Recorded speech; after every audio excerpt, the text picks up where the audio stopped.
윤석열 대통령이 5.18 광주 민주화운동 42주년 기념식에 전용 비행기나 헬기가 아닌 국민의힘 의원들이 타는 특별 열차로 함께 이동할 것으로 보입니다. 행사 마지막에 재창되는 임을 위한 행진곡도 직접 부를 예정입니다. 보수 정권 대통령으로서는 처음이 됩니다. 박소정 기자의 단독 보도입니다. 윤석열 대통령이 취임 이후 기념식 일정으로는 처음으로 5.18 광주 민주화운동 기념식에 참석합니다.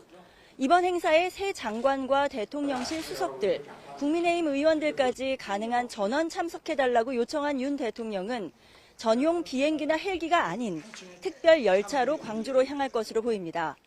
대통령실 관계자는 YTN과 통화에서 국민의힘 의원들이 KTX 특별 열차를 빌려 단체로 이동할 예정인데 대통령이 이 열차를 타겠다고 하면서 장관과 수석들도 함께 가자고 했다고 전했습니다. 이왕이면 민주당 의원들까지 함께 가도 좋지 않겠느냐고 말했다고 덧붙였는데 공식 제안하지는 않은 것으로 전해졌습니다. 다만 경호상의 문제로 대통령실 내부에선 이동 수단을 두고 논의가 진행되는 것으로 알려졌습니다. 이번 기념식은 추모 공연, 대통령 기념사, 기념 공연 등으로 이어지는데 마지막 식수는 임을 위한 행진곡 재창입니다. 합창이 아닌 재창은 합창단 없이 참석자들이 함께 부르는 형식으로 윤 대통령은 자신도 직접 부르겠다는 의지를 밝힌 것으로 전해졌습니다.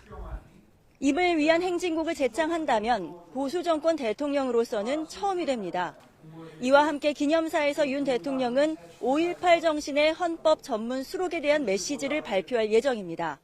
대통령실 관계자는 YTN에 대통령이 이런 메시지를 반드시 담겠다는 생각이라면서 다만 이것을 위해서만 개헌할 수는 없는 만큼 앞으로 개헌을 추진할 때 5.18 정신을 함께 수록하는 방향이 될 것이라고 설명했습니다. 앞서 윤 대통령은 지난해 11월 5.18 민주묘지를 참배한 뒤 5.18 정신은 헌법 가치를 지킨 정신이라면서 개헌 때 헌법 전문에 올라가야 한다고 강조했습니다. 특별 열차 이동부터 임을 위한 행진곡 재창까지 이번 5.18 기념식에서는 여러 이례적인 모습이 연출될 것으로 보입니다. 통합의 의미뿐 아니라 광주 민주화운동 희생자들에게 진정성 있는 마음을 전달하는 계기가 될지 관심이 쏠립니다. YTN 박소정입니다.